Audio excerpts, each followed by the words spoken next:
خلي ابشرك البشاره، احنا اذا غدانا برياني او تاتشينا شو يسموها انتم؟ ما ادري، شوفوها بالنهايه وقولوا لي شو يسموها، لانه كل ناس يسموها تاتشينا وكل ناس يسموها برياني. المهم من اشوف مواد البرياني او التاتشينا نهائيا ما احتار، يعني اسهل من عندها ماكو، وخاصه نسووها بهاي الطريقه سهله. وحتى للخطار من يجيك خطار، انا اغلب الاوقات يجيني خطار مفاجئ قبل اجيب موادها، او اذا كانت متوفره عندي قبل اسويها، اسرع غدا واطيب برياني.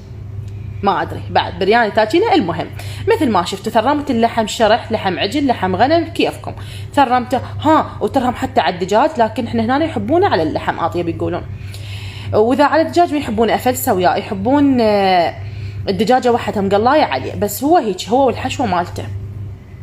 اذا لحم لا عكس ويا مخبوط. المهم سلقت اللحم خليته ينسلق على النار. البصل والبوتيتا اقليهم سويه، همين اسرع وهمين ترى يستوون.